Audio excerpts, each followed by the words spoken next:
If you grow too fast and you're not ready to fulfill that growth, then what's the point of growing? I would love for just our menu to be really coined as the best of the best. The future is a hybrid model. Are we a snack platform or are we a gifting platform? I'll be very, very, very disappointed if we can't actually make this a really big business that we are all truly proud of.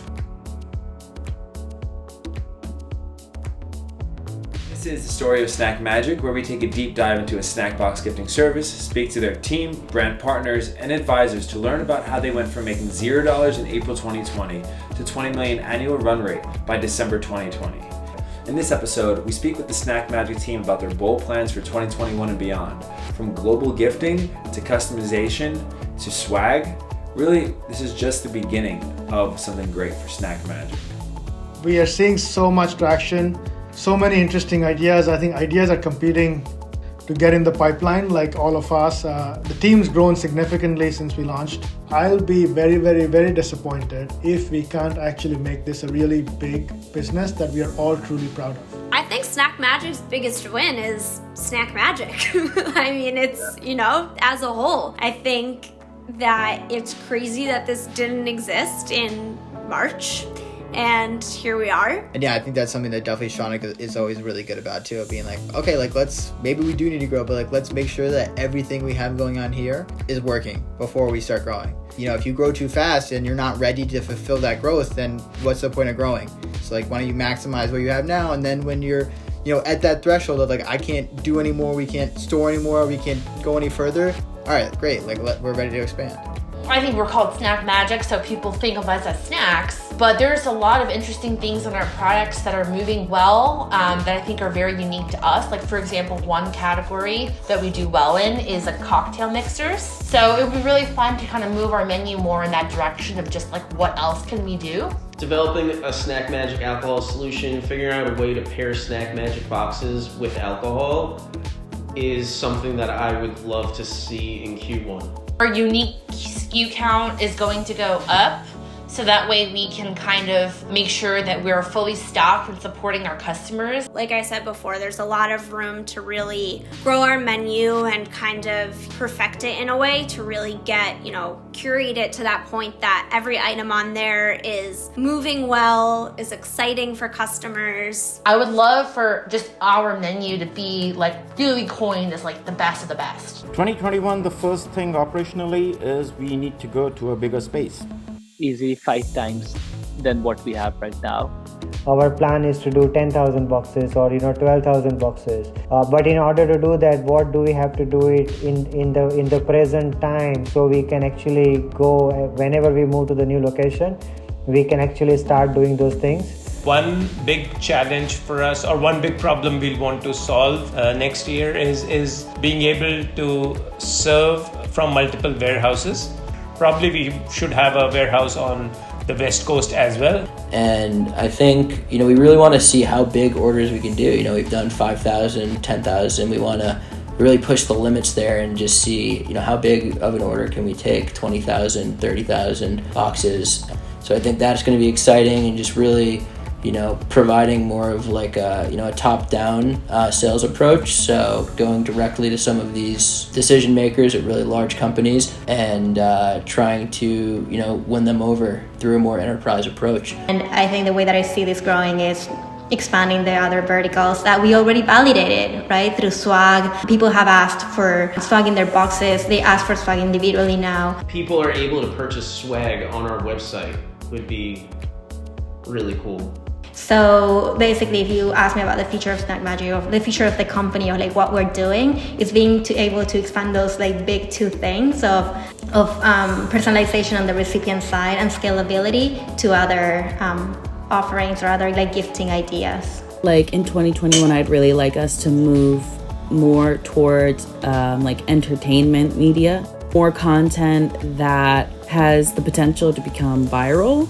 I think that something that I want to push a lot is social media presence. So I'm gonna make sure that we have the brand awareness grows insanely this year. I think that's quite exciting. I think that the international side of the business is going to grow. tenfold this year. I think it's going to be a big year for the international side.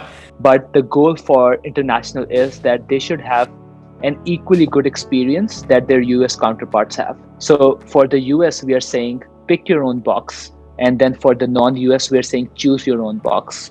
But it essentially comes to the same point because there's a lot of choice. So you don't need to pick each item because there's so much choice from the boxes in itself. I really think our best bet is to have these ambassadors in all these different countries.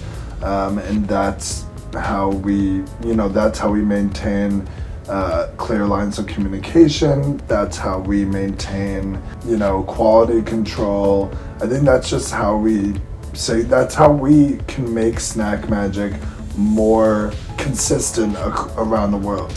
So where we'd like to have SnackMagic is probably be an ecosystem that offers local curation, regional specialities which are very innate to a particular place. In India will go onto SnackMagic, they won't get the impression that this is a US business that ships to India, but it's an Indian business that can ship to India. So you'll be getting Indian companies that will be buying 1,000 boxes just for an Indian company. Even when we do gather and congregate again, and I'm sure we're all looking forward to that, I think there's going to be plenty of opportunity where it's going to make plenty of sense to still, stay separated here and there. And SnackMagic is going to facilitate making those events more meaningful. But the future is a hybrid model where people might be going to the office 2 times a week, 3 times a week, and working from home for the other 2-3 days. The expansion is so fast and rapid. We're now working and exploring. Well, are we a snack platform or are we a gifting platform? We've talked about very briefly, just random ideas, but, things like, for bridal parties or engagement parties, like having, our SnackMagic boxes, like waiting in the welcome rooms or things like that are just, there's so many opportunities to use snacks and beverages and gifting and to really, get creative with it. So I think that as those kind of use cases grow, that will also, have a lot to do with what our job is in terms of, having the right products for those use cases. Beyond snacks, I think there's so many things that we can be offering. There's such an explosion of these restaurant meal kits, and I'm a big foodie, so I love that. And generally how the product delivery market evolves, I think there's a lot more things that we're going to have available to us that we never traditionally thought of as suitable for delivery. Things that you would only traditionally consume at a certain given location. I think I'm very motivated by the fact that I would love to create these moments for other people, and and if our service can be part of that, that's really great. Things are changing, habits are changing, so we want to be that one-stop shop where people can connect with larger groups of people and send treats and gifts in less than 2 minutes to 2,000 people. It feels very nice that we've done, something really special we are all proud of. At the same time, we can't do that for that long because we have to look ahead and see what's ahead of us, and there's so much to do.